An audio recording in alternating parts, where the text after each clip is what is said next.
be it resolved.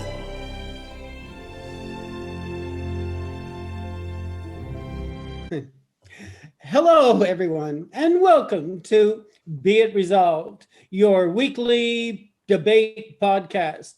My name is Andrew Wood, and I'm pleased to introduce my fellow conspirators here. We've got Mr. Alex Brown, and we've got Mr. Sarab Sandhu, Andrew Oates, and Mr. Mario Karakidis. Well, we're very pleased to bring you today's debate, and to tell us all about it, we have today's moderator, Mr. Sarab Sandhu. Sarab, it's over to you. Thank you, Andrew Wood. Thank you very much, and to all the participants. Today we are going to discuss a very interesting topic. Be it resolved, UFOs are real and extraterrestrial in nature. Now, to argue for the affirmative side, we have Mr. Andrew Wood and Mario Karakidis. And on the con side, we have Al Brown and Andrew Oates.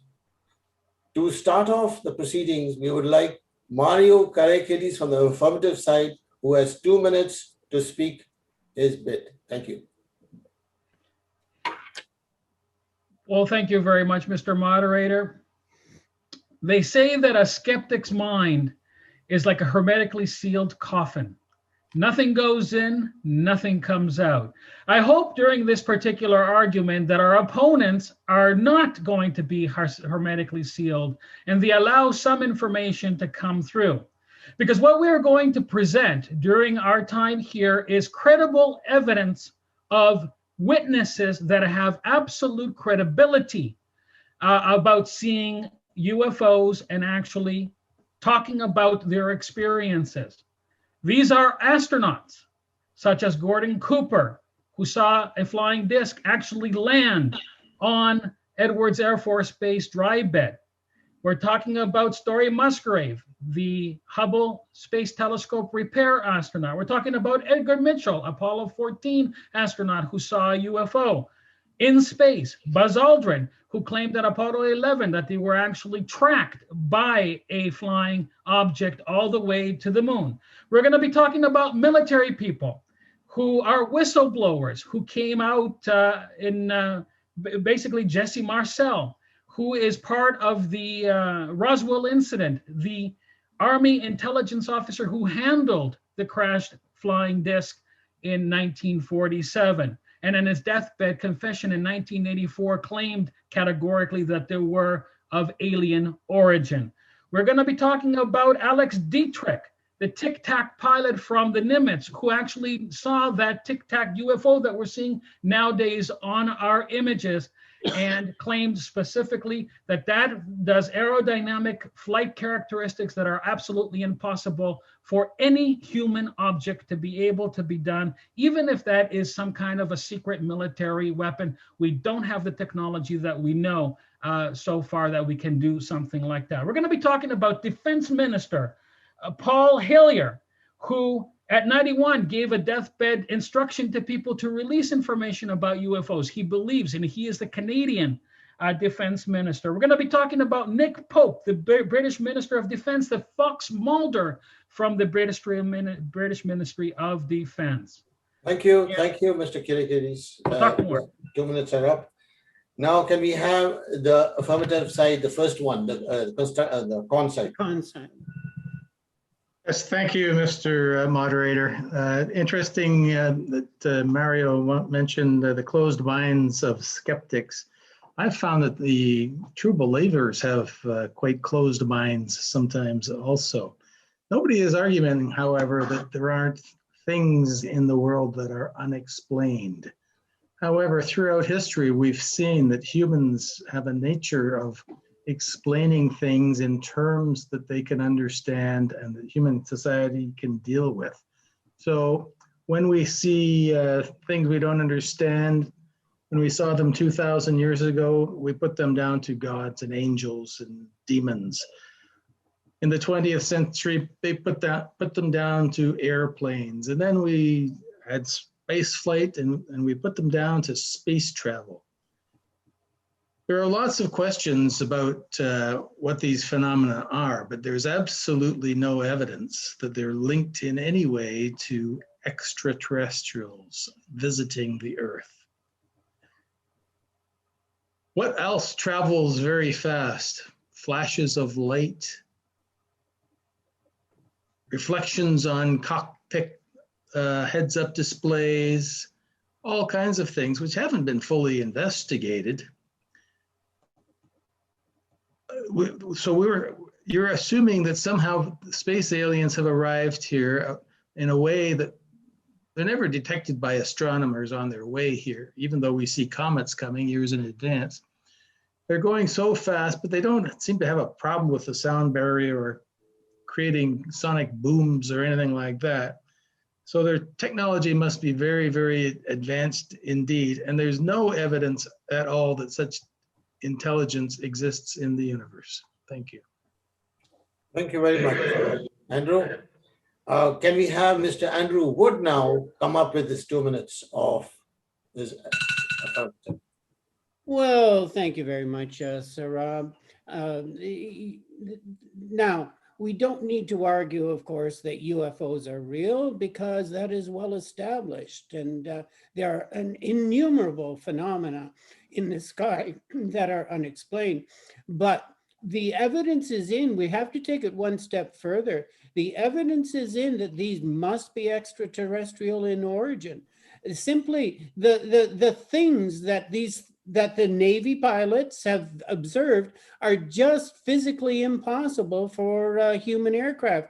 The G forces, 6 to 70 times what a human body can withstand. Now, I'm not going to argue with you that these are actually manned or piloted by aliens. I think it's quite likely and quite probable that these may be unmanned probe vehicles. But if they are capable of things that no human manufactured flight object is capable of doing, then the conclusion is inescapable that these are alien in origin. I mean, they simply must be. And we've got so many credible people telling of their experiences. And if I can just share this for a moment here. I've got Gordon Cooper on here, and he is talking. Now, this is the NASA astronaut. Actually, I'm going to run out of time here, so I better not do that. But I'll do that during the round robin thing. Maybe I'll get a chance to show a few seconds. It'll give us a focal point of discussion there. Back to you, Mr. Moderator. Thank you very much. Now we have Mr. L. Brown to come up with the affirmative side. Viewers, the arguments for and against the existence of UFOs of extraterrestrial origin come down to 2 levels. They are the practical and the human nature. Now, I'm going to focus at this time on the human nature, but before I do, just a quick thing on the practical. We do not contest the fact that there are innumerable, vast numbers of Earth-like planets or habitable planets throughout the universe. But why would anybody from one of these worlds, say several hundred light years away, want to come to Earth? Why are we so significant that they'd want to visit us in the first place? But let's go on to the human nature. It has been the practice of human nature, as my colleague has said, to identify and label things and try and give them images of the unexplained. And it is human nature to follow the principle of using these characteristics to their own benefit. For example, you do something wrong, you say, "Oh, the devil did it." The devil made me do it. And also there's one other context which I've often heard in the past, which I don't know where this origin comes, but it simply comes down to this. Why accept the plain truth when you can have a colorful lie? Undoubtedly, it has been the case that humans have been experimenting, certainly the Americans, with all sorts of flying craft in the past. And who knows, they've probably come up with flying saucers, which would explain a lot of the existing sightings and that they were not of extraterrestrial nature. But this is something that I will have to leave for further discussion during the round robin, as I have run out of time. Thank you very much. Now comes the round robin section where we discuss the various things.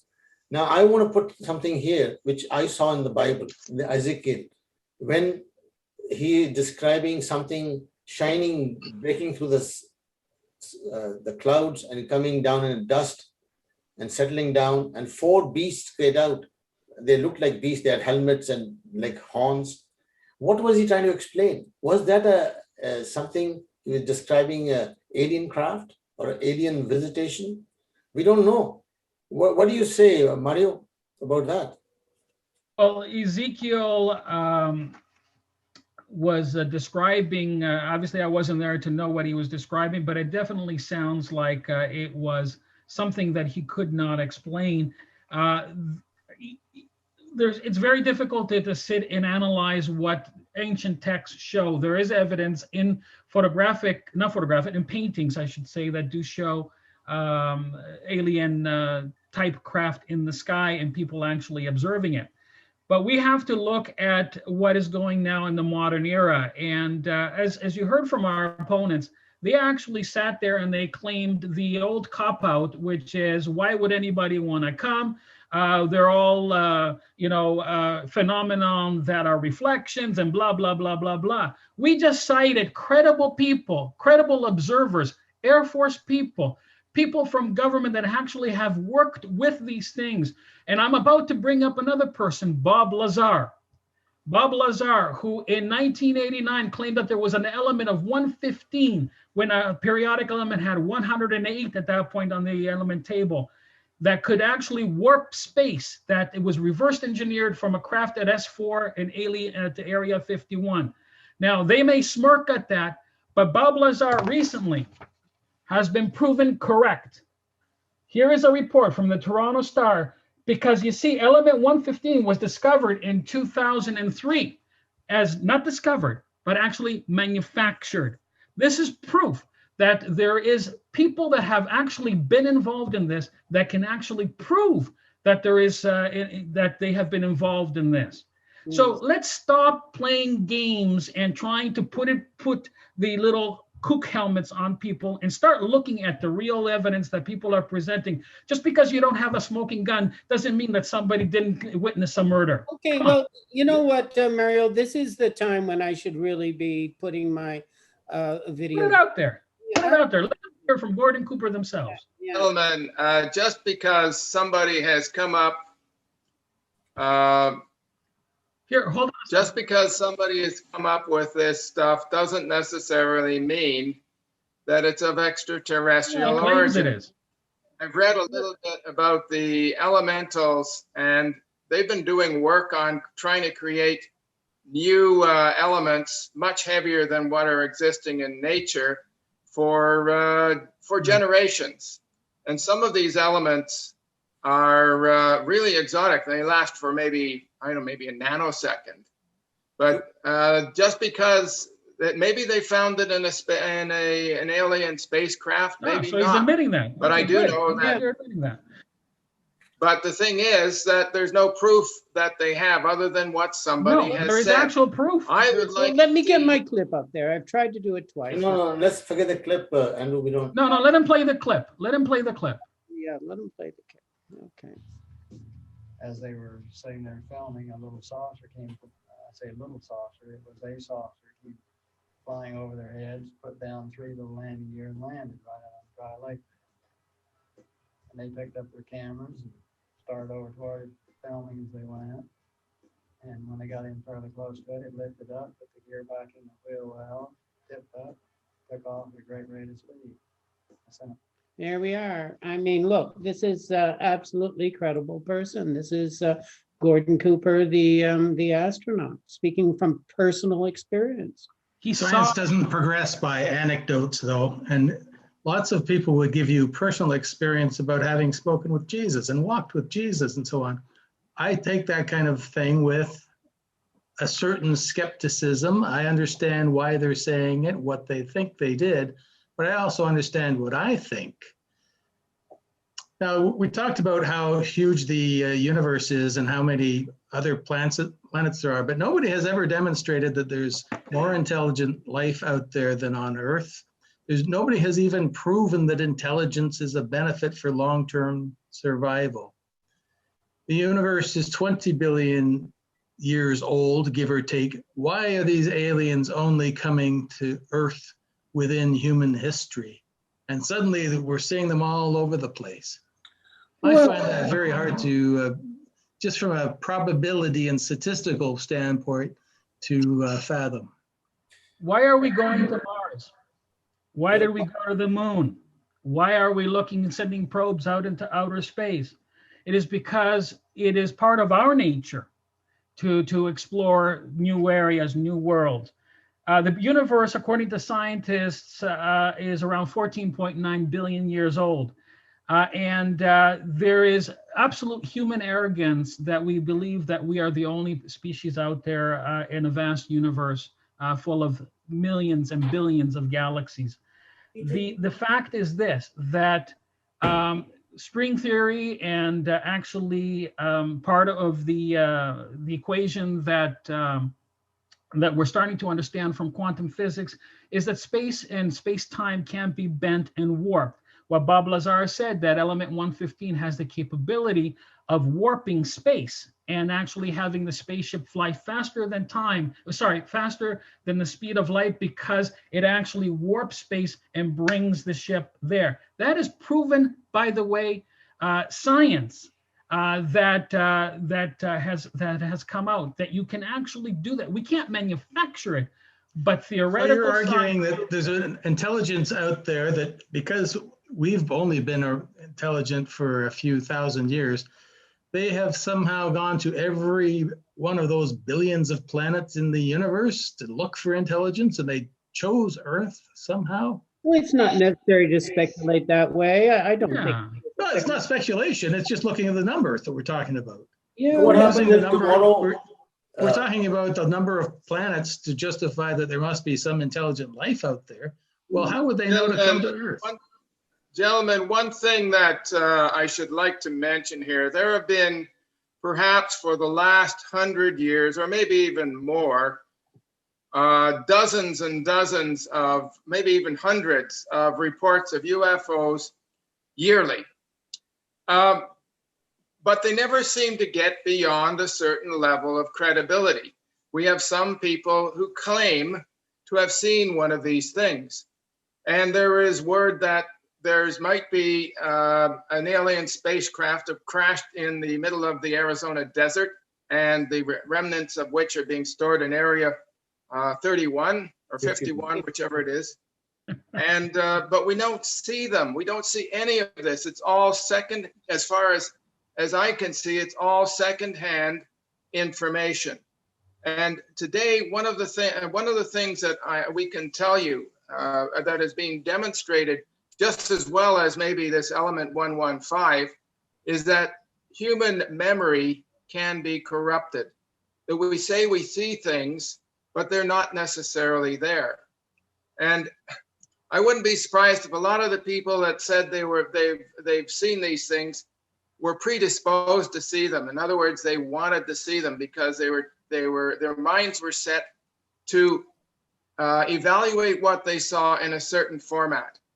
And that doesn't mean it's what they saw is correct, because it cannot. These sightings are generally not corroborated. I have seen some sightings which are considered UFOs, were clearly possibly military operations in the United States, or the silhouettes of planes that couldn't be seen because it was dark out, but the landing lights were all on. So you're saying, somebody's saying that Superman is not real? If he comes here and shakes hands with you, what are you going to do? Is he alien? Is he from a different planet, Krypton? Listen, That'd be interesting if he did show up. We can sit here and ridicule all we want. The fact that you just heard from an astronaut, a trained observer, okay, a trained observer, military person, and you still are not listening to what he is saying, trying to excuse or trying to make that is concerning. You want firsthand evidence? Why don't you go and play the actual confession of Major Jesse Marcel, as I said, the Army intelligence officer from the 509th Atomic Group. This is the most elite of the elite atomic group of aircraft pilots that actually had the Enola Gay there housed. He actually claims, go play it, go play videos and out there and see the confession from Bob Lazar. How do you explain the fact that NASA or the United States government doesn't look at those videos and say, hey, we believe now?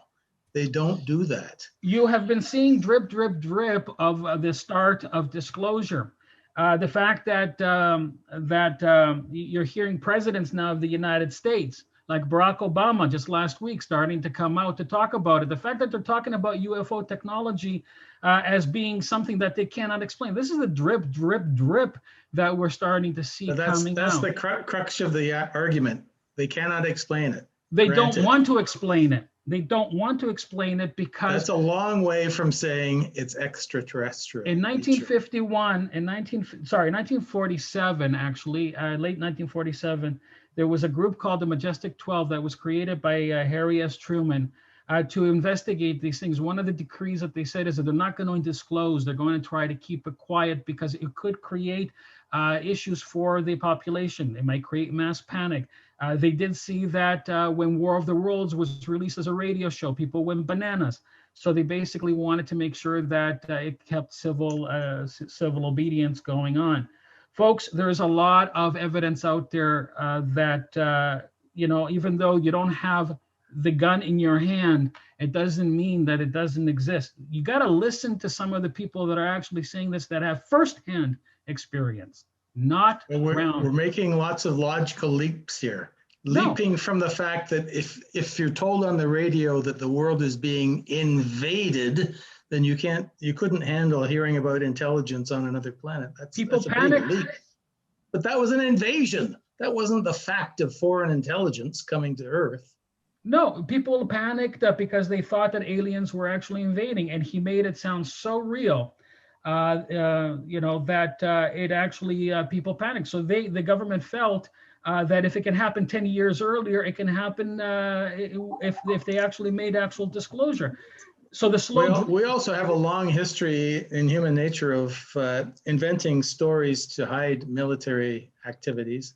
Yeah. And the most common example is the British invention of radar in World War II. And how to explain to the Germans why they were so successful in detecting their airplanes and finding their cities and so on. Mm-hmm. Well, you have to make up a story. So they made up a story. They could have said, well, aliens are helping us, but they said instead our pilots are eating lots of carrots. Okay, gentlemen, now we're going to go back. We have had a good discussion, and I would like to go at the closing comments. We're going to start with Mr. Al Brown now. Thank you very much, Sarab. Our opponents have tried to use the notion that of reputable sources as evidence of the existence of UFOs of extraterrestrial origin. But they haven't really proved that. All they've demonstrated is that there's reputable sources have actually seen them. They don't know where they come from because that has not been observed. They haven't they've been basically observed coming along the ground, flying along with aircraft, being observed at sea by military aircraft and such like this. Are they extraterrestrial of origin and involving alien life? Well, frankly, if they were of extraterrestrial origin, and there are so many of them, I would say, yes, that's true. But that part of the operation has not been proved. All we know is that they're UFOs. They could be from military people military experiments There have been lots of those. Over to you, Mr. Moderator. Thank you very much. And now from the affirmative side, Mr. Andrew Woods. Sorry. Well, thank you, Sarab. Okay, so the point here is that the sightings that we're talking about by these credible pilots and these professionals, they're recorded and they witnessed, and it's on camera, these vehicles doing things that are simply physically impossible in our technology. We don't have those propulsion systems. We don't have the ability to fly 20,000 kilometers an hour. We simply cannot do these things. And so the conclusion is inescapable as far as I'm concerned. If we can't replicate these things, and these things are impossible under our current technology, well then the inescapable conclusion is that they're coming from somewhere else. And if we refuse to recognize that and open our minds to that, I wouldn't even say it's a possibility, I would say it's a probability, then we're just not looking at the evidence. Thank you. Well, some say they came from the South Pole. Underneath, there's a big hollow stuff, and all the aliens staying there. Atlantis. Thank you, Mr. Moderator. It's interesting that our opponents keep going back to the human nature idea of we have to explain it somehow using things that we already know. So this is the only thing that makes sense. And there's a lot of things. Mario mentioned that we're learning things all the time. We're finding new elements and so on. We can find new things that explain these phenomena quite easily as well. Andrew, sorry, but you made a huge leap there saying that an unidentified flash or object in the sky was a vehicle. There's no evidence of that at all. Also, we didn't hear anybody talking about the alien abductions and anal probes that have been reported by otherwise credible people, because that's kind of embarrassing. But we think, oh, well, as an astronaut, he must be believable. And yet there are so many other astronauts who have never said such a thing. Thank you. Thank you very much.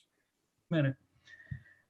Here's the thing, trying to blend in kooks and people that have, there is lack of evidence, or just it's one person saying it, even if they are credible, is a little bit disingenuous. We have cited person after person, showed you videos, cited individuals, cited a lot of things that and shown you a lot of things. Go and investigate it yourselves and see out there who has the better argument. They are copying out. We are actually giving you some evidence to follow through. And I will leave you with this statement from Ben Rich from Lockheed Martin, an engineer that actually created Skunk Works along with his partner. He said, "We now have the technology to send ET home. There are ones that we build and ones that they build." This was his deathbed confession that he said. This goes along with a lot of things that we're saying. Do your homework, look out there, don't take our word for it. And please don't be coffins with your hermetically sealed top on. Thank you very much. Can I put my tinfoil helmet back on? Yeah, you could do that. Now, thank you very much. Now, the viewers, you tell us what you think, who had a more powerful argument and who won. I think the people, in my opinion, what I think is the Andrew Wood and Mario Kerikidis were confirming the affirmative. They have won this argument in my vision. Congratulations. I claim moderator bias. No, it's not that. And the next topic, guys. Blame Ezekiel.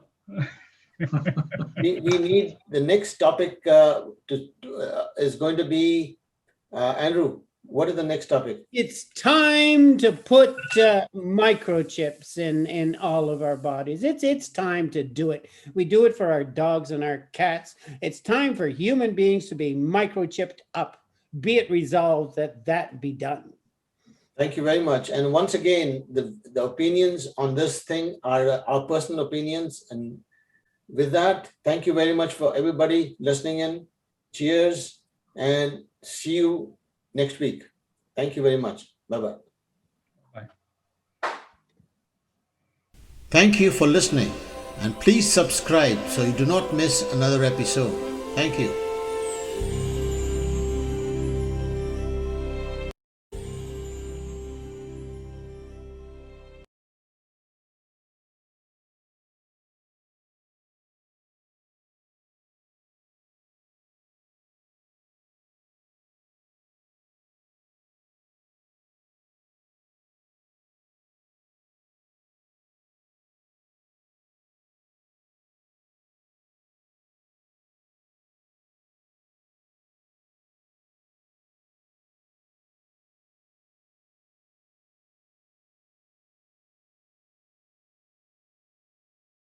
Thank you for listening, and please subscribe so you do not miss another episode. Thank you.